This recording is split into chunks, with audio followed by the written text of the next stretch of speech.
Hello friends, welcome back to the Manzil Bharat. कैसे हैं आप सब? I hope you all are fine.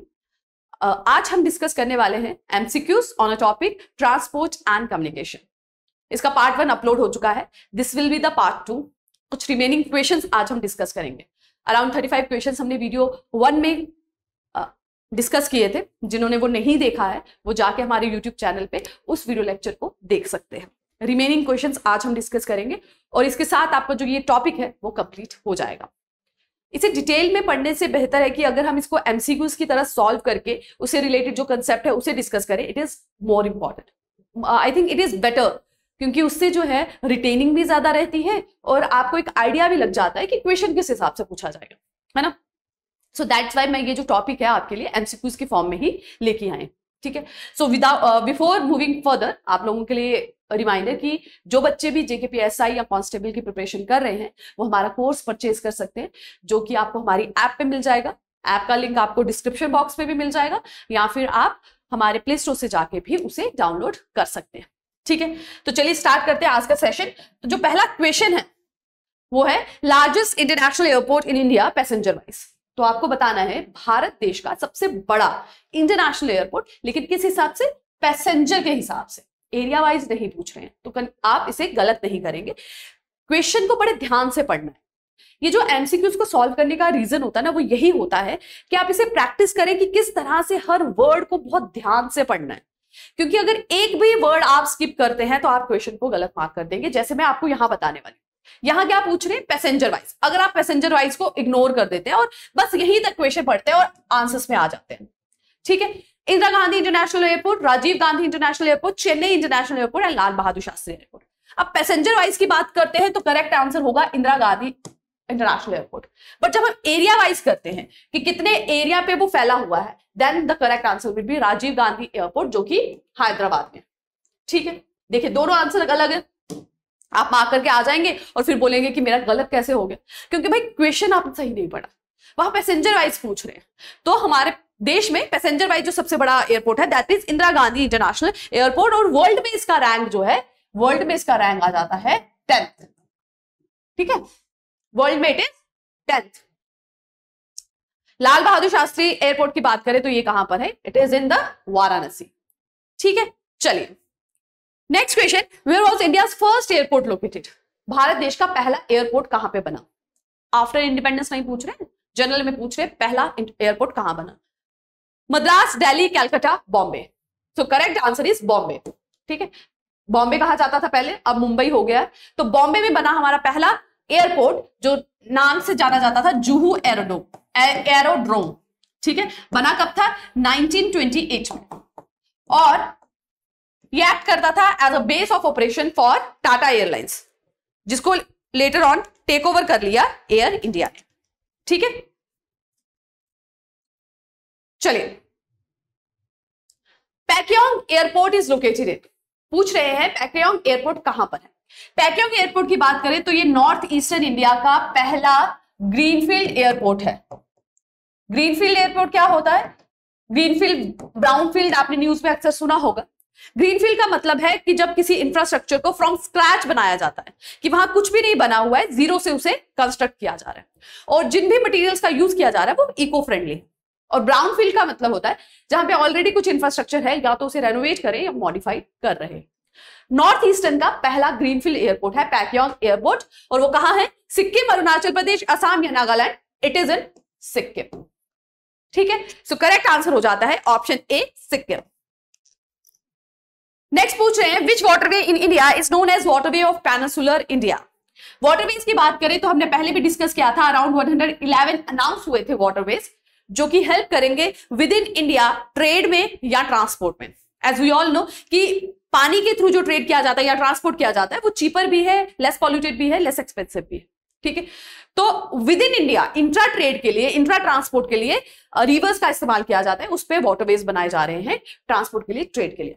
111 announce हुए हैं, जिसमें से 13 फंक्शनल है। और जो नेशनल वाटर 1 है, national waterway 1, that is on the Ganga river. ठीक है, दूसरा आसाम में सदिया और डुबरी, ये हमने डिस्कस किया था। यहां पूछ रहे हैं पेनिनसुलर इंडिया में। बहुत आसानी से आप मार्क कर सकते हैं, क्योंकि जब यमुना, ब्रह्मपुत्र और गंगा, ये सब तो नॉर्दर्न प्लेन्स में है, है ना, ये तो नॉर्दर्न भारत में पाई जाती है रिवर्स। सो करेक्ट आंसर क्या हो जाएगा, बी। और गोदावरी रिवर पे जो नेशनल वाटरवे बनाया जा रहा है उसका नाम है नेशनल वाटरवे 4, जो कवर करेगा उन सभी स्टेट्स को जहां जहां से गोदावरी रिवर बहती है। कहां से, इसमें आंध्र प्रदेश भी आ जाएगा, तेलंगाना भी आ जाएगा, तमिलनाडु भी आएगा एंड पुडुचेरी भी आ जाएगा। So correct answer is option B. Recently, which airport has been awarded the best airport title at the India Travel Affairs Awards? Sorry. तो ये जो अवार्ड्स होते हैं जो रिसेंटली करंट अफेयर्स में ट्रांसपोर्ट में भी ये इंपॉर्टेंट हो जाते हैं, अगर किसी पर्टिकुलर एयरलाइंस को मिला है, रेलवे को मिला है, ठीक है, ये भी इंपॉर्टेंट हो जाता है। सो अभी रिसेंटली किसी एयरपोर्ट को मिला है best airport title India travel awards में, आपको बताना है वो कौन सा है। Netaji Subhash Chandra Bose international airport, Jaipur international airport, Rajiv Gandhi international airport, Sardar Vallabh Bhai Patel international airport. So correct answer क्या है, राजीव गांधी इंटरनेशनल एयरपोर्ट। इनका अवार्ड मिला है फॉर द बेस्ट स्टाफ, जो सर्विसेज ये पैसेंजर्स को प्रोवाइड करते हैं, that is also a very good और एफिशिएंट सर्विसेज ये प्रोवाइड करते हैं। और इनको कॉन्टिन्यूटी में ये थर्ड कॉन्जिक्यूटिव ईयर में मिला है, ठीक है, पिछले 3 सालों से ये राजीव गांधी इंटरनेशनल एयरपोर्ट को ही ये अवार्ड मिल रहा है। नेक्स्ट पूछ रहे हैं कि रिसेंटली किस एयरपोर्ट ने अचीव कर लिया है अपना target for the net zero carbon emission. Pollution बढ़ रहा है, क्लाइमेट चेंज हो रहा है, पूरा वर्ल्ड इस तरफ बढ़ रहा है कि किसी ना किसी तरह से कार्बन एमिशन जो है उसे कम किया जाए, पोल्यूशन को कम किया जाए। इसी में सबकी एक दौड़ है कि वो नेट जीरो कर पाए एमिशन। नेट जीरो का क्या मतलब होता है कि जितना कार्बन प्रोड्यूस कर रहे हैं उतना वो एटमॉस्फेयर से खत्म भी कर पाए, तो जो नेट वैल्यू है वो जीरो रहे। कि अब हम इतना तो आगे बढ़ चुके हैं कि हम उसे खत्म तो नहीं कर पाए, क्योंकि पॉइंट क्या है कि अब हम इतना डिपेंडेंट हो गए हैं ना चीजों पे, एनर्जी चाहिए हो या अलग तरह के इंफ्रास्ट्रक्चर या फैसिलिटीज की बात हो, इतना डिपेंडेंट हो गई है ह्यूमन रेस उस पर कि उन्हें तो हम अवॉइड नहीं कर सकते, बट इतना कर सकते हैं कि उससे बियॉन्ड हम ना जाए। तो उसी के लिए नेट जीरो किया जा रहा है। नेट जीरो का मतलब कि जितना कार्बन प्रोड्यूस कर रहे हैं उतना रिमूव भी कर पाए। हमारे भारत देश का टारगेट है 2070 तक कि हमने नेट जीरो को लाना है। इसी डायरेक्शन में सभी डिपार्टमेंट्स या सभी मिनिस्ट्रीज कहें या सभी आप तरह से कहें सेक्टर्स जो हैं वो काम कर रहे हैं कि किसी तरह से अपनी जो कार्बन एमिशन है उसे कम करें, नेट जीरो लाएं। तो एयरपोर्ट अथॉरिटी भी इस तरफ वर्क कर रही है। रिसेंटली एक एयरपोर्ट ने अपने टारगेट को जो कि उन्होंने सेट किया था अराउंड 2030 कि 2030 तक हम नेट जीरो को अचीव कर लेंगे, उन्होंने पहले ही अचीव कर लिया है। आपको बताना है कि वो एयरपोर्ट क्या कौन सा है और वो कैसे अचीव करेंगे। वो करेंगे जब अपना सोर्स ऑफ एनर्जी को रेन्यूएबल में शिफ्ट कर देंगे, ठीक है, पोल्यूशन कम होगा, इलेक्ट्रिक व्हीकल्स की तरफ कर लेंगे या फिर ग्रीन इंफ्रास्ट्रक्चर बनाएंगे, ठीक है। तो इस सभी से कार्बन एमिशन को रिड्यूस किया जा सकता है। आपको बताना है कि कौन सा एयरपोर्ट है वो। सो the correct answer is Indira Gandhi international airport. Although Delhi जो है AQI इंडेक्स जो हमने करंट अफेयर्स में डिस्कस भी किया था, वहां पे वो वर्ल्ड की सबसे ज्यादा पॉल्यूटेड कैपिटल है, लेकिन उसका जो एयरपोर्ट है उसने net zero carbon emission achieve कर लिया है, ठीक है। जो उन्होंने सेट कब किया था कि वो ये अचीव करेंगे बाय 2030, उन्होंने वे बियॉन्ड वे बिफोर उसके इसे अचीव कर लिया है। नेक्स्ट क्वेश्चन पूछ रहे हैं कि इंडिया ने एक प्रोजेक्ट स्टार्ट किया है दैट इज ईशान, जिसका क्या मतलब है, जो उसका फुल फॉर्म है that is Indian single sky harmonise air traffic management. आपको बताना है ये किस सिटी में हुआ है।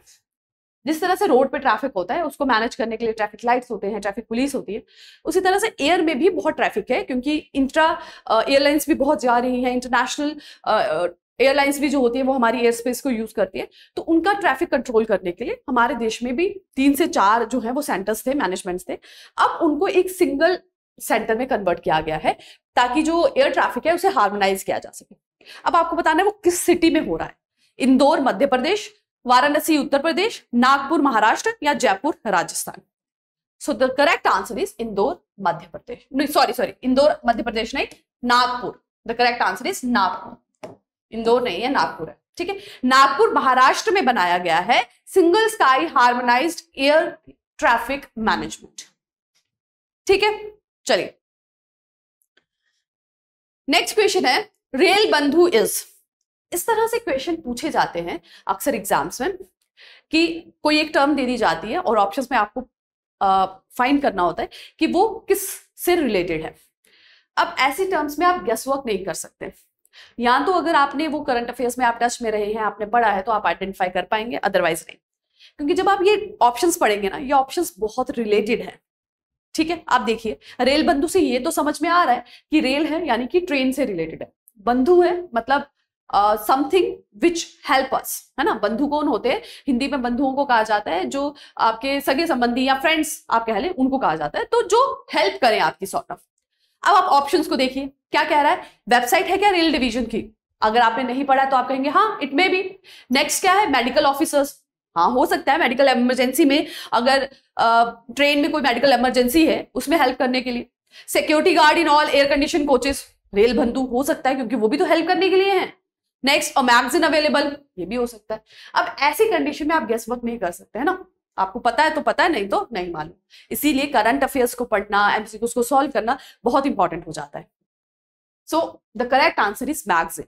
रेल बंधु जो है वो एक मैगजीन है जो 3 ट्रेन में अवेलेबल कराई जाती है, राजधानी, शताब्दी और AC Duronto train.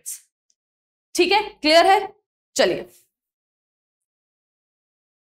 Air travel has become very important for the north eastern part of India mainly because, आपको बताना है जो हमारा नॉर्थ ईस्टर्न एरिया है वहां एयर ट्रैवल इंपॉर्टेंट है, बहुत इंपॉर्टेंट हो जाता है ट्रैवल थ्रू एयर। क्यों?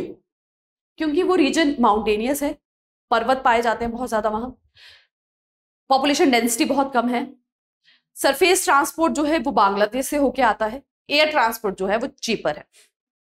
तो एयर ट्रांसपोर्ट चीपर तो नहीं है, और तो बहुत सी स्कीम उड़ान जैसी लाई गई हैं जिसमें उड़े देश का आम नागरिक है, जिसका मकसद ही यही है कि एयर ट्रांसपोर्ट को चीप बनाया जाए ताकि हर एक इंसान जो है वो अफोर्ड कर पाए, मैक्सिमम जो है एयरपोर्ट लाए जाए।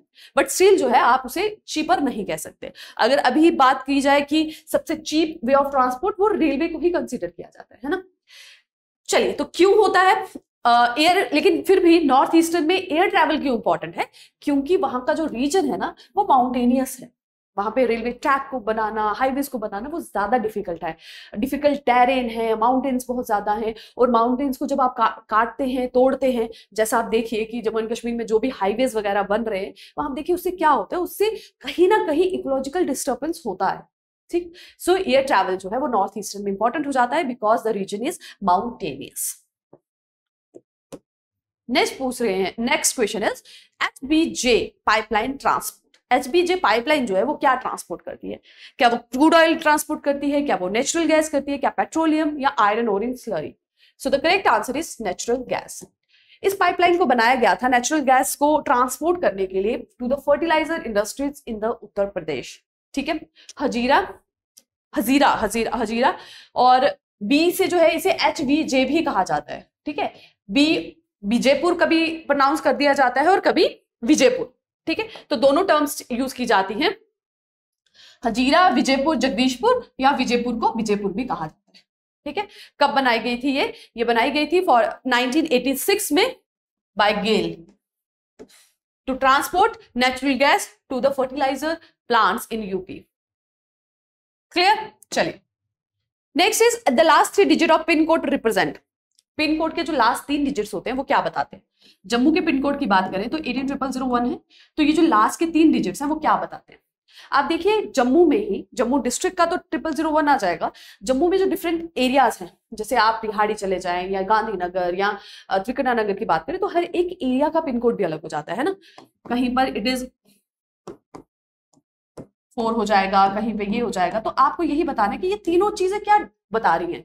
क्या वो जोन बताती है, सब जोन बताती है, कि सॉर्टिंग डिस्ट्रिक्ट या मेलिंग रूट?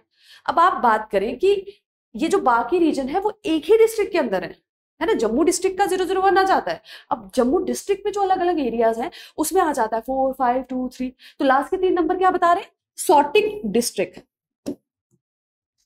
पहला जोन बताता है, दूसरा सब जोन बताता है, और बाकी लास्ट के जो 3 हैं वो बताते हैं, वो करते हैं सॉर्टिंग डिस्ट्रिक्ट, डिस्ट्रिक्ट को करते हैं सॉर्ट। ठीक, चलिए The Buckingham Canal, which has been declared a national waterway of India recently, is a canal running from, आपको बताना है रिसेंटली एक कनाल को नेशनल वाटरवे की तरह डिक्लेयर किया गया है। वो कैनाल है बकिंगम कनाल, वो कहां से कहां तक फ्लो करती है? Punjab to Haryana, Mumbai to Goa, Vijayawada to Viluppuram, Cochin to Kozhikode. आपको बताना है ये कहां से कहां तक फ्लो करती है, and the correct answer is Vijayawada to Viluppuram. ये एक सॉल्ट वाटर वे है, विजयवाड़ा से विलुपुरम तक ये रन करती है, और अराउंड इसकी लेंथ की बात करें तो इट इज 420 किलोमीटर, और ये कोरोमंडल कोस्ट पे है। ठीक है, कोरोमंडल कोस्ट जो तमिलनाडु और आंध्र प्रदेश वाला एरिया, ठीक है, कोस्ट आपने पढ़े होंगे ज्योग्राफी में, this is the Coromandel coast, है ना।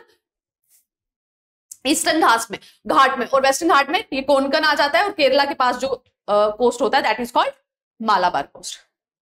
ठीक है, सो कोरोमंडल कोस्ट में ही रन करती है ये 42 kilometre 420 kilometre long salt water navigation canal. ठीक है,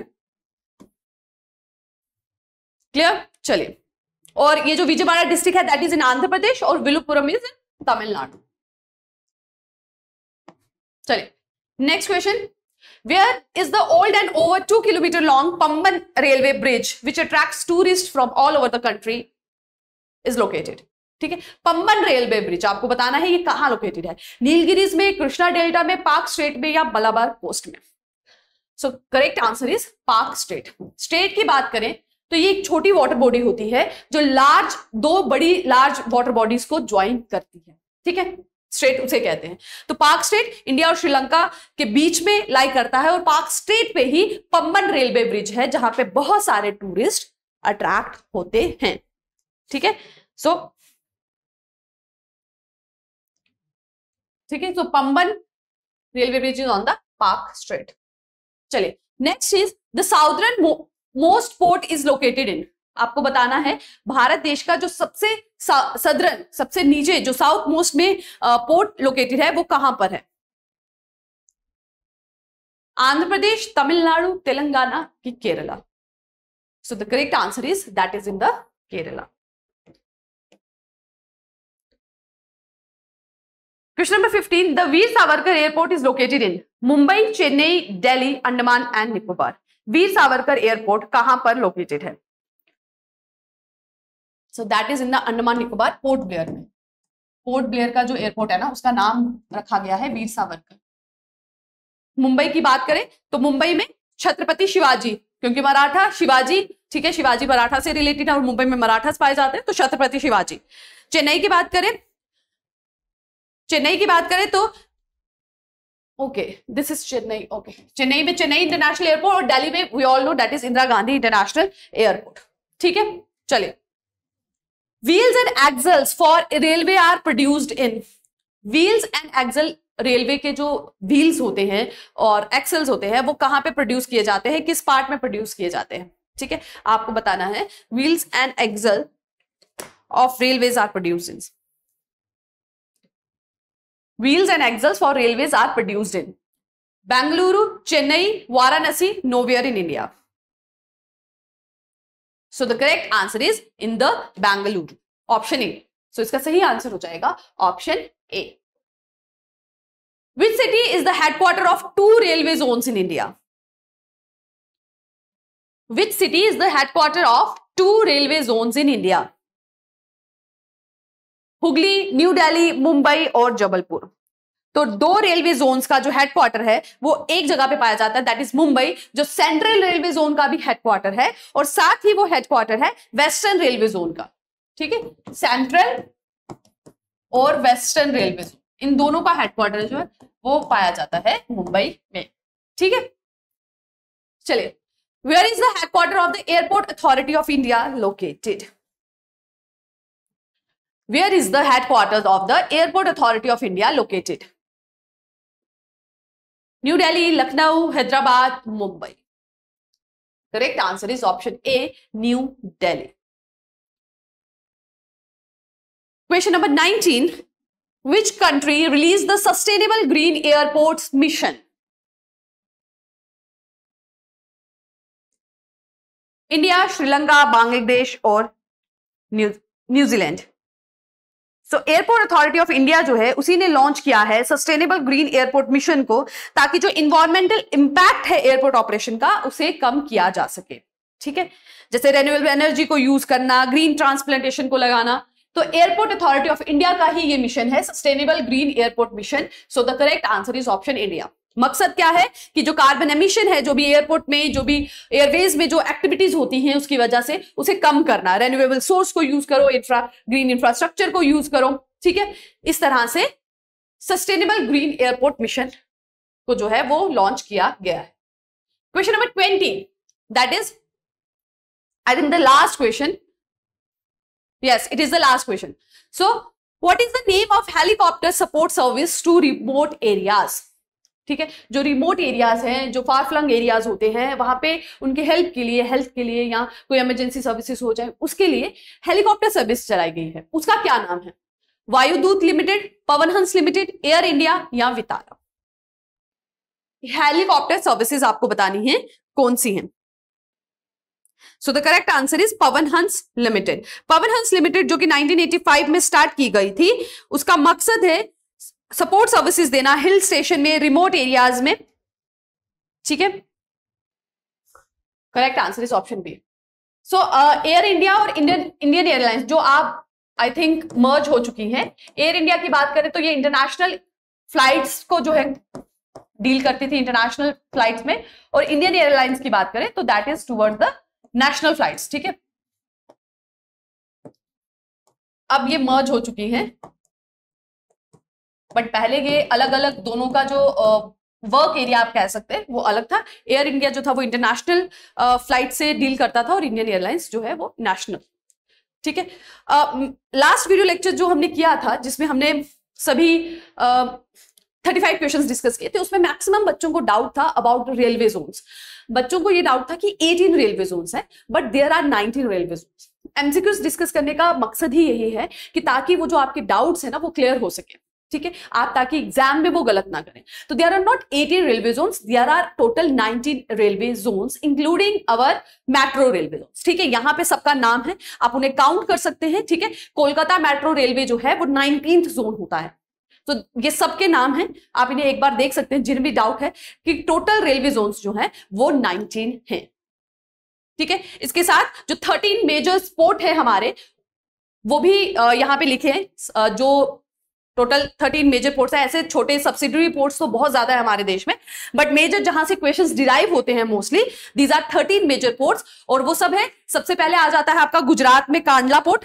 ठीक है, गुजरात में जो है कांडला, जिसे फ्री ट्रेड जोन भी डिक्लेयर किया गया है, और हमारे देश के इंडिपेंडेंट होने के बाद ये पहला पोर्ट था जो डेवलप किया गया था, क्योंकि कराची पोर्ट जो था वो चला गया था पाकिस्तान के पास। ठीक है, तो जो मुंबई था वो ओवरबर्डन हो गया था, इसीलिए कांडला पोर्ट को जो है वो स्टैब्लिश किया गया था।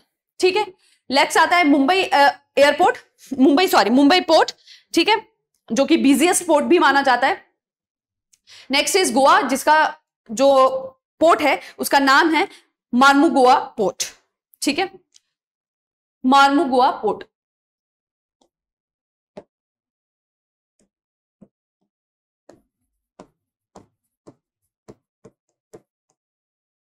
ठीक है, that is Goa port, that is also a major port. बात करें कर्नाटका की तो वहां पर है मैंगलोर, जिसे गेटवे ऑफ कर्नाटका भी कहा जाता है। It is an artificial airport, port, we are discussing port. So it is a artificial port, artificial जो खुद से बनाया जाता है, नेचुरल जो वहां पर एग्जिस्ट करता है बिकॉज ऑफ द आप कह ले कॉन्टिनेंटल शेल्फ की वजह से, जो वहां पर नेचुरली जो है पोर्ट्स की फैसिलिटीज वहां पे होती हैं। बट जो मैंगलोर है वो आर्टिफिशियल पोर्ट है इन द कर्नाटका, एंड इसे कर्नाटका का गेटवे भी कहा जाता है। बात करें कोचीन की तो कोचीन जो है वो केरला का है, बिगेस्ट शिपयार्ड इसको माना जाता है, और केरला में पाए जाने वाले बहुत सारे स्पाइसेस वगैरह जो है यहां से इंटरनेशनली ट्रांसपोर्ट किए जाते हैं। ठीक है, नेक्स्ट आता है तूतीकोरिन, जो कि पहले तूतीकोरिन के नाम से जाना जाता था, अब इसे कहा जाता है चिदम्बरम पोर्ट। चिदम्बरम पोर्ट के नाम से ये जाना जाता है, चिदम्बरम।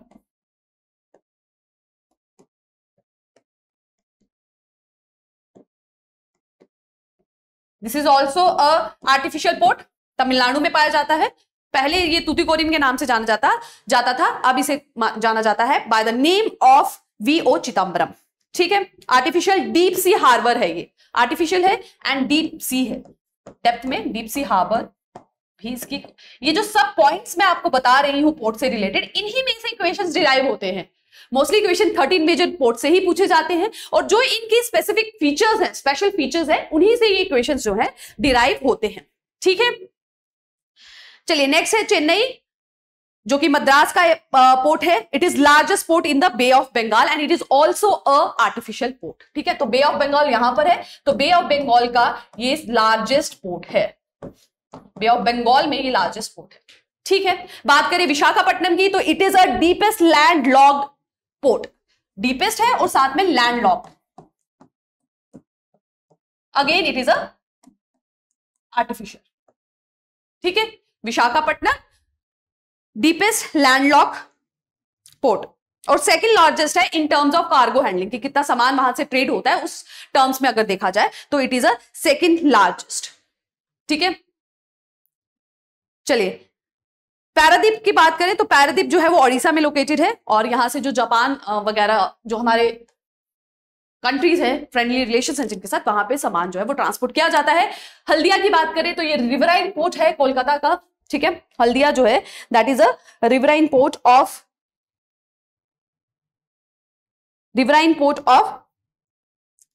कोलकाता। ठीक है, और कोलकाता का जो पोर्ट है दूसरा, यहां पर डॉक्टर श्यामा प्रसाद मुखर्जी पोर्ट भी कहा जाता है इसे। ठीक है, डॉक्टर श्यामा प्रसाद मुखर्जी, कोलकाता का पोर्ट का नाम डॉक्टर श्यामा प्रसाद मुखर्जी भी।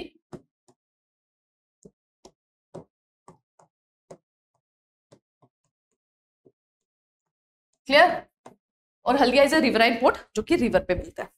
क्लियर हो गया, these are the major 13 ports of our country. इसमें एक और है पोर्ट ब्लेयर का, जिसे डिक्लेयर किया गया, आई थिंक वो यहाँ पे विजिबल नहीं है, तो अंडमान निकोबार में जो पोर्ट ब्लेयर है उसका पोर्ट भी है, उसे डिक्लेयर किया गया है as a major port recently. ठीक है, so these all are the major ports, और पोर्ट में से अगर क्वेश्चन आया तो इन्हीं के स्पेसिफिक फीचर्स में से पूछा जाता है। ठीक, तो इसके साथ जो हमारा ट्रांसपोर्ट और कम्युनिकेशन का टॉपिक है वो कंप्लीट होता है। आई होप आपको इन एमसीक्यूज में से ज्यादा नॉलेज गेन हुई होगी, आपको फायदा हुआ होगा, और अगर ये आपको वीडियो लेक्चर अच्छा लगा है तो do like it, share it, और हमारे चैनल को सब्सक्राइब कीजिए। Thank you very much, take care, keep working hard.